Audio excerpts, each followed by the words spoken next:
नमस्कार दोस्तों, कैसे हैं आप सभी। उम्मीद करता हूं कि आप स्वस्थ होंगे, सुखी होंगे और प्रसन्न होंगे। श्रीमद् भागवत गीता में आपका स्वागत है। हम यहाँ पे श्री कृष्ण द्वारा दिए हुए ज्ञान को इस प्रकार से देखते हैं, इस प्रकार से जानते हैं कि हमारे जो डाउट होते हैं, हमारे जो प्रश्न होते हैं, हम अक्सर देखते हैं कि बहुत लोगों का सहारा लेते हैं, बहुत लोगों से मदद मांगते हैं, हेल्प मांगते हैं, और वो सहारा मदद कहीं ना कहीं हमें जो है वो जिस तरीके से चाहिए वैसी मिलती नहीं है। हम परेशान होते हैं, विभिन्न तरीकों के प्रयास करते हैं, उसके बावजूद भी वो मिलते नहीं हैं। तो प्रश्न ये उठता है कि ये प्रश्न के जो हल हैं कैसे मिलेंगे, क्योंकि जो आपके प्रश्न उठ रहे हैं ये ज़्यादातर आपके बाहरी दुनिया के होते हैं और उस बाहरी दुनिया को आप बाहर तरीके से सॉल्व करना चाहते हैं। लेकिन जो ये प्रकृति है और जो नेचर का लॉ है उसमें क्या है कि आप जो है जब उसको अपने भीतरी, अपने अंतर मन से, अंतरात्मा से उसको सॉल्व करते हैं, तब जो है उससे आप जान पाते हैं। क्योंकि ये शरीर है, अगर आप अपने शरीर को नहीं जान पाओगे, इसकी क्रियाओं को नहीं समझ पाओगे, तब चीज़ें बैलेंस बैठती नहीं और चीज़ें डिफरेंस होती चली जाती हैं। फिर वो आपके जीवन में ऐसी दुविधा उत्पन्न करती हैं कि फिर आप जो है उससे निकल नहीं पाते। तो निकलने के लिए और सही प्रश्नों के जो जो उत्तर हैं उसको जानने के लिए हमें श्रीमद् भागवत गीता का पाठ अवश्य करना चाहिए। और जब आप अध्ययन करेंगे, जब आप निरंतर पाठ करेंगे, पढ़ेंगे, तब आपको धीरे धीरे बातें समझ में आने लगती हैं। इसीलिए मैं आपसे कहता हूँ कि आप जो है निरंतर पढ़िए, समझने का प्रयास करिए, क्योंकि तभी जो है आपके अंदर बोध उत्पन्न होगा। अन्यथा आप निरंतर बाहरी चीज़ों से सूचना प्राप्त करते हैं, अर्थात आप जो है सारी चीज़ को बाहर से लाने का प्रयास करते हैं। लेकिन जो ज्ञान है, जो वास्तविक ज्ञान होता है, वो भीतर से प्रकट होता है। जैसे आप टंकी भरते हैं तो क्या करते हैं कि आप जो है बाहर से पानी को लाके जो है उसमें डालते हैं, तो एक्सटर्नल हो गया। लेकिन जैसे आप कुआं होता है, कुआं से आप पानी निकालिए, कुआं में जो है स्वतः पानी आता है। तो उस तरीका का ज्ञान जो है आपके भीतरी ज्ञान जो है प्रकट होना चाहिए, अंदर से वो ज्ञान जो है आना चाहिए, अंदर से वो जो है ज्ञान का प्रादुर्भाव होना चाहिए, प्रकट होना चाहिए। तब जो है आप किसी दूसरे को भी किसी दूसरे की प्यास बुझा सकते हो। अन्यथा आप किसी दूसरे से ही जो है पानी जो है मांगोगे अपनी टंकी भरने के लिए। तो हमें जो है कुआं जैसा बनना है कि स्वतः जो है उस पानी को पानी का जन्म हो, पानी जो है प्रादुर्भाव हो। ये नहीं कि हमें जो है टंकी भरनी है किसी दूसरे के माध्यम से, क्योंकि जब तक आप दूसरों के माध्यम से भरते रहोगे तब तक जो है वो खाली होता रहेगा। तो हमें खुद का जो है अपना जो समझ है वो कुएं की तरह बनाना है कि वो जो जल है, जो पानी है, वो स्वतः जो है निकले। और वैसा ही ये ज्ञान भी है। ये प्रज्ञा प्रज्ञा इसी को कहते हैं, इसी को विजडम कहते हैं कि वो फिर आपके अंदर से जो है निकलता है, अंदर से प्रस्फुट होता है। कहीं बाहर से फिर आपको इन्फॉर्मेशन लेने की ज़रूरत नहीं है। तो उस ज्ञान की तलाश में व्यक्ति अलग अलग तरीके से भटकता है, प्रयास करता है, और लेकिन जो उसका वास्तविक सोर्स है वो यही है कि आप जो है अध्ययन करिए, पढ़िए। तो श्री कृष्ण अर्जुन को समझा रहे हैं, कहते हैं यदा सर्वे प्रमुच्यन्ते कामा ये अश्य हृदय श्रुता अथ मृत्योर अमृतो भवत यत् ब्रह्मा समुष्णुते।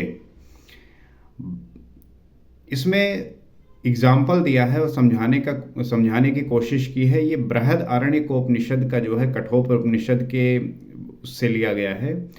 तो कहते हैं जब हृदय में स्थित संपूर्ण कामनाएं समूल नष्ट हो जाती हैं, तो सबसे पहली बात है कि आपके हृदय में जो कामनाएं हैं उसका नष्ट होना अति आवश्यक है। जब तक ये कामनाएं नष्ट नहीं होंगी तब तक आप जो है कुछ भी कर लीजिए, ईश्वर को प्राप्त नहीं कर पाएंगे। आपकी कामनाओं का नष्ट होना अति आवश्यक है, अन्यथा आप कितना भी प्रयास करिए आपको ईश्वर प्राप्त नहीं होंगे। तो आपके हृदय की स्थित जो संपूर्ण कामनाएं हैं, जो डिजायर हैं, वो जो है फिनिश होनी चाहिए, खत्म होनी चाहिए। तब मरण धर्मा मनुष्य अमर हो जाता है और यही इसी संसार में, इसी मनुष्य शरीर में परम ब्रह्म का भली भांति साक्षात अनुभव कर लेता है। तब जो है वो व्यक्ति अमर हो जाता है। कैसे अमर हो जाता है? कि वो इसी संसार में, इसी शरीर में परम ब्रह्म का भली भांति साक्षात्कार कर लेता है, उसका अनुभव कर लेता है। और यही हो गया कि व्यक्ति संसारी जीवन में तो रहा, इस वर्ल्ड में रहा, दुनिया में रहा, आपके साथ रहा, लेकिन आपके साथ होते हुए भी उसने जो है ईश्वर को अनुभव किया, ईश्वर को जाना, और वो वही हो गया। तो वो जो अब बोल रहा है, जो कह रहा है, उसकी सारी बातें जो है ईश्वरी वाणी हो जाती हैं। उसी को लोग जो है याद करते हैं, उसी को जो है समझने का प्रयास करते हैं, उसी के वाणी को जो है सुनते हैं। तो वो हो जाता है जो है देववाणी। तो ये देववाणी जो है कोई व्यक्ति तभी प्राप्त कर सकता है जो उसकी जो डिज़ायर है वो सारे एंड होने चाहिए, फिनिश होने चाहिए, ख़त्म होने चाहिए। प्रश्न उठता है कि क्या ब्रह्मा भी मरणाधर्म है? अब प्रश्न ये भी उठता है कि क्या ब्रह्मा भी मरणाधर्म है, अर्थात उसके साथ भी ये चीज़ें घटित होती हैं। तो अध्याय 3 में तो योगेश्वर श्री कृष्ण ने प्रजापति ब्रह्मा के प्रसंग में कहा कि प्राप्ति के पश्चात बुद्धि मात्र यंत्र है, उसके द्वारा परमात्मा ही व्यक्त होता है। ऐसे महापुरुष के द्वारा ही यज्ञ की संरचना हुई है। और यहाँ कहते हैं कि ब्रह्मा की स्थिति प्राप्त करने वाला भी पुनरावर्ती है। तो कहना क्या चाहते हैं श्री कृष्ण? तो जैसा कि हम अध्याय 3 में ही समझे थे कि श्री कृष्ण ने प्रजापति ब्रह्मा के प्रसंग में जो बात कहा कि प्राप्ति के पश्चात जो बुद्धि मात्र है, जो यंत्र है, इसके माध्यम से हम जो प्राप्त करते हैं, तो उसके द्वारा परमात्मा ही व्यक्त होता है। हम बुद्धि के उपयोग के माध्यम से ही तो ये प्राप्त कर पाते हैं। क्योंकि बुद्धि, अगर आप कहते नहीं कि अगर बुद्धि भ्रष्ट हो गई तो फिर कुछ नहीं कर पाओगे। इसीलिए कहा जाता है कि व्यक्ति गलत आचरणों से, गलत विचारों से दूर रहे, ताकि उसके अंदर वो विकार ना आए, उसका वो स्वभाव ना बन जाए, अन्यथा वो फिर गलत रास्ते में चला जाता है। इसीलिए जो है, जो बड़े लोग होते हैं, पेरेंट्स होते हैं, वो अपने बच्चों को समझाते हैं कि आप जो है अच्छे गुण सीखिए, अच्छी क्वालिटीज़ सीखिए, अच्छे स्वभाव सीखिए, नेचर लाइए, बिहेवियर अच्छा करिए, ताकि जो है आप अपने स्वभाव से, अपने बिहेवियर से सोसाइटी को, वर्ल्ड को, देश को, सभी को हेल्प कर सकें, मदद कर सकें। अपने यूटिलिटी से आप जो भी वैल्यूएशन क्रिएट करें। तो अब बात ये होती है कि फिर ऐसे महापुरुषों के द्वारा ही यज्ञ की संरचना हुई। और यहाँ कहते हैं, तात्पर्य यह है कि उसी ब्रह्मा ने जो है सब कुछ क्रिएट किया। और यहाँ प्रश्न उठता है कि क्या ब्रह्मा की स्थिति भी इसी प्रकार होती है, जिस प्रकार से व्यक्ति पुनरावृत्ति होती है, जन्म होता है, मृत्यु होता है, फिर जन्म होता है, फिर मृत्यु होता है। तो श्री कृष्ण कहना क्या चाहते थे? वस्तुतः जिन महापुरुषों के द्वारा परमात्मा ही व्यक्त होता है, उन महापुरुषों की बुद्धि भी ब्रह्मा नहीं है। कहने का तात्पर्य यह है कि जो महापुरुष हुए हैं, जो महात्मा हुए हैं, उनके द्वारा जो परमात्मा ही व्यक्त होता है, तो उन महापुरुषों की जो बुद्धि भी है वो ब्रह्मा नहीं है। बुद्धि और ब्रह्मा का जो है यहाँ पे अलग अलग चीज़ें समझाने का प्रयास कर रहे हैं। लेकिन लोगों को उपदेश देने के कारण, कल्याण का सूत्रपात करने के कारण ब्रह्मा कहे जाते हैं। तो समझाने के लिए, बताने के लिए, कारण का, कल्याण का और सूत्रपात करने के कारण ब्रह्मा कहे जाते हैं। स्वयं में वे ब्रह्मा भी नहीं हैं, उनके पास अपनी बुद्धि रह ही नहीं जाती। अब ये थोड़ा बात ये हो जाती है कि वहाँ पे वो शून्यता आ जाता है, जहाँ पे ये होता है कि अब कुछ बचा ही नहीं, सब कुछ खत्म हो गया। जिस ईश्वर की कामना लेके वो साधना कर रहा था और वो प्राप्त हुआ, तो वहाँ पे अब कुछ नहीं बचा, ना ब्रह्मा बचा, कुछ भी नहीं, सब शून्य हो गया। किंतु इसके पूर्व साधना काल में बुद्धि ही ब्रह्मा है। अब कहा यह जाता है कि उसके पहले का जो काल होता है, उसमें जो बुद्धि है वही ब्रह्मा है। और रामचरितमानस में भी तुलसीदास जी कहते हैं कि अहंकार शिव बुद्धियज मन सस चित्त महान। साधारण मनुष्य की बुद्धि ब्रह्मा नहीं है, इसीलिए वो जो है संसारिक जीवन में लिप्त रहता है। क्योंकि जिसकी बुद्धि ब्रह्मा जैसी हो गई तो फिर उसका जो विचार है उसी प्रकार तो होगा, वो वैसा ही जो है प्रकट करेगा सारी चीज़ों को, उसके कार्य, उसके विचार, उसकी बातें सब उसी प्रकार से प्रकट होंगी। तो बुद्धि जब ईष्ट में प्रवेश करने लगती है तभी से ब्रह्मा की रचना होने लगती है। तो ये जब आप साधना करने लगते हैं, जब आप इस रास्ते में चलते हैं, तब आपकी वो बुद्धि ब्रह्मा बनती है। और तभी से ब्रह्मा की रचना होने लगती है, जिसके 4 सोपान मनीषियों ने कहे हैं। तो उस प्रकार से वो उसकी रचना होती है। और हमने जैसा कि पिछले अध्याय में, तीसरे अध्याय में समझा था कि स्मरण के लिए पुनः देख सकते हैं। कैसे? ब्रह्मविद, हमने ये चारों समझे थे कि इनको किस प्रकार से बांटा गया था। ब्रह्मविद, ब्रह्मविद्वर, ब्रह्मविद्वैर्यान, ब्रह्मविद्वरिष्ठ, इसके बारे में हमने डिटेल में चर्चा की है। तो ब्रह्मविद वो बुद्धि है जो ब्रह्म विद्या से संयुक्त हो। ब्रह्मविद जो इसका जो मतलब है वो ये है कि जो ब्रह्म विद्या से संयुक्त हो, अर्थात ब्रह्म विद्या से जुड़ी हो, उससे मिली हो। और ब्रह्मविदुर वह है जिसे ब्रह्म विद्या में श्रेष्ठता प्राप्त हो। ब्रह्मविदुर क्या है? कि जिसको ब्रह्म विद्या में श्रेष्ठता प्राप्त हो गई हो। ब्रह्म विद्या में अगर आप जुड़ते हैं तो वो तो हो गया ब्रह्मविद। ब्रह्मविदुर हो गया जहाँ पे आप ब्रह्म विद्या में श्रेष्ठता प्राप्त कर लेते हैं। जैसे आप स्कूल में होते हैं कि जब आपके कम मार्क्स होते हैं तो आपको उसी प्रकार से थर्ड क्लास बोला जाता है, सेकंड क्लास, फर्स्ट क्लास, इस तरीके से। उसके बाद आता है ब्रह्म विद्वैर्यान, अर्थात वो बुद्धि जिससे वो ब्रह्म विद्या में दक्ष ही नहीं वरन उसका नियंत्रक, संचालक बन जाता है। अब ये तीसरी अवस्था है जिसमें वो उसकी जो बुद्धि है वो ब्रह्म विद्या में दक्ष हो जाती है, और दक्ष होने के साथ साथ उसका नियंत्रक और संचालक भी हो जाता है। अर्थात आप जो है स्कूल में पढ़ रहे थे, किसी क्लास में पढ़ रहे थे, वहाँ पे आप अब सीख नहीं रहे बल्कि आप सिखा रहे हैं, आप जो है संचालन कर रहे हैं, नियंत्रक हो गए हैं।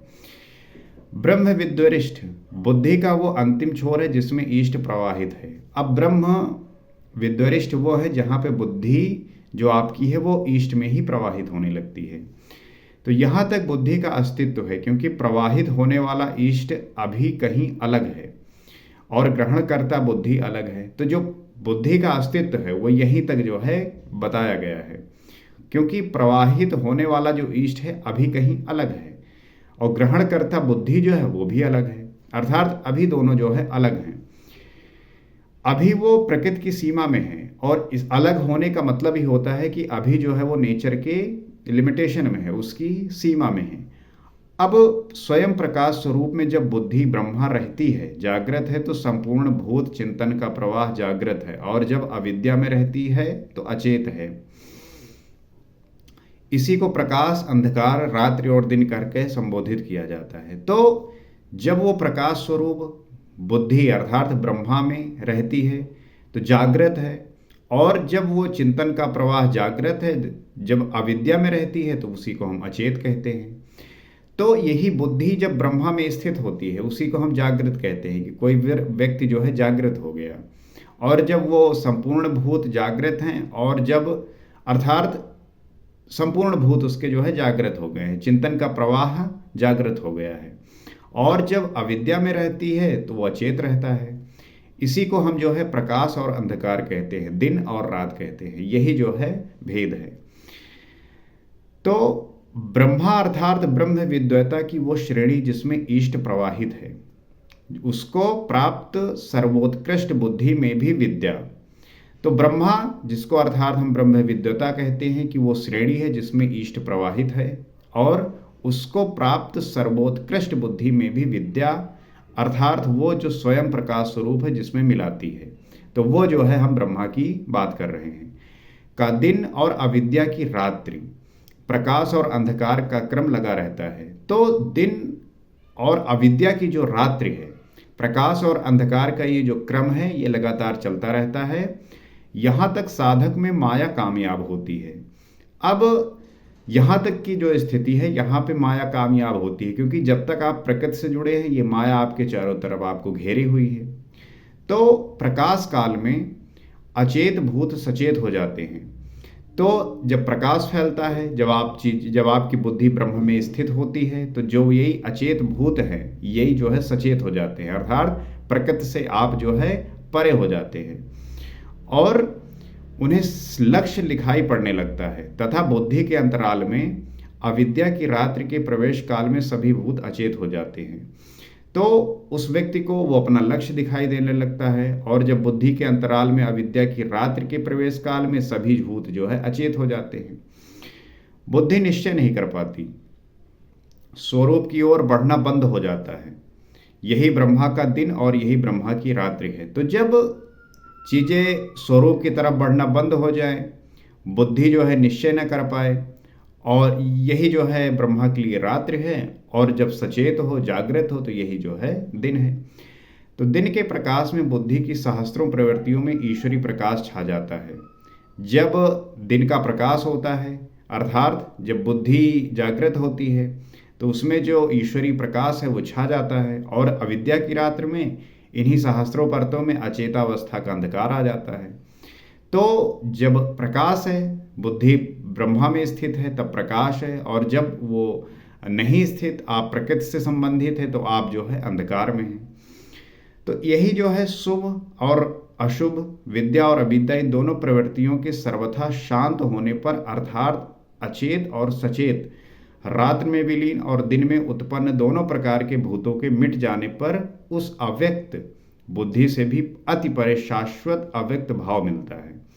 तो जो हम बात करते हैं शुभ की, अशुभ, विद्या, विद्या, इन दोनों प्रवृत्तियों के सर्वथा शांत होने पर, अचेत और सचेत, रात्र में विलीन, दिन में उत्पन्न, ये जो दोनों प्रकार के भूत हैं, रात्र, दिन, अचेत, सचेत, शुभ, लाभ, विद्या, विद्या, इन सब के संकल्प प्रवाह के मिट जाने पर उस अव्यक्त बुद्धि से अति परे शाश्वत अव्यक्त भाव मिलता है। इन सब का जो है, ये सब समाप्त हो जाते हैं। न अच्छा न बुरा, न लाभ न हानि, न शुभ न अशुभ, न विद्या न विद्या, सब समाप्त हो जाते हैं। न रात्रि न दिन, तो जो फिर कभी नष्ट नहीं होता। भूतों की अचेत और सचेत दोनों स्थितियों के मिटने पर ही वो सनातन भाव मिलता है। तो ये जो सचेत और अचेत दोनों की जो स्थितियां हैं, ये मिटती हैं, और मिटने पर जो है सनातन भाव मिलता है। बुद्धि के उपयुक्त चार अवस्थाओं के बाद वाला पुरुष ही महापुरुष है। तो इन स्थितियों के, जो बुद्धि के हम ये चार अवस्थाएं देखे, इनके अवस्थाओं के बाद वाला जो व्यक्ति होता है, वही महापुरुष है, वही महान आत्मा है। उसके अंतराल में बुद्धि नहीं है। बुद्धि परमात्मा का यंत्र जैसी हो गई है, किंतु लोगों को वो उपदेश करता है, निश्चय से प्रेरणा देता है, अतः उसमें बुद्धि प्रतीत होती है, किंतु वो बुद्धि के स्तर से परे है। तात्पर्य यह है कि इसमें प्रोसेस है। साधना के स्तर पर व्यक्ति जो है इस पे काम करता है, और समय के साथ जो है अपने आप को अप करता रहता है। जो कहते नहीं, अप स्किलिंग कर रहे हैं, उसी में जो है वो भी अपने आप को स्टेप बाय स्टेप अपने आप को बढ़ाता रहता है। पर परम अव्यक्त भाव में स्थित है, उसका पुनर्जन्म नहीं होना है। किंतु इस अव्यक्त स्थिति से पूर्व जब तक उसके पास अपनी बुद्धि है, तब तक वो ब्रह्मा है, वो पुनर्जन्म की परिधि में ही है। तो उस स्थिति को जानते हुए, समझते हुए, उससे जब परे चले जाता है, तो वो जो है वो उसकी बुद्धि की पराकाष्ठा होती है। उससे परे फिर कुछ नहीं होता, वो ईश्वर के सदृश हो जाता है। अब इसके आगे श्री कृष्ण इन तथ्यों पर और प्रकाश डालते हैं, समझाते हैं। उसको हम अगले एपिसोड में देखेंगे, आगे जानेंगे। इस एपिसोड में जो हमने समझा, जाना, वो मैं आशा यही करूँगा कि इसका जो है आप अध्ययन करिए, इसे समझिए, और जब आप इसका नित्य अध्ययन करते हैं, चिंतन करते हैं, तो आपको ये बातें समझ में आने लगती हैं। और जब इसको आप अपने से जोड़ेंगे, तब आप इसका जो है वाकई में मतलब प्राप्त कर पाएंगे। तो आशा करूँगा कि ये बातें आपको समझ में आ रही होंगी। अगर आपको लग रहा है कि ये बातें आपको समझ में आ रही हैं, उपयोगी हैं, वैल्यूएबल हैं, और तो इस चैनल से आप जुड़ सकते हैं, फॉलो कर सकते हैं, सब्सक्राइब कर सकते हैं, ताकि हम नित्य इसी तरीके से अपने अपने विचारों को, संवाद को इसी स्तर पर लेते जाते रहें और चीज़ों को समझते रहें। इसी प्रयास के साथ अगले एपिसोड में हम आपसे फिर मिलते हैं। नमस्कार।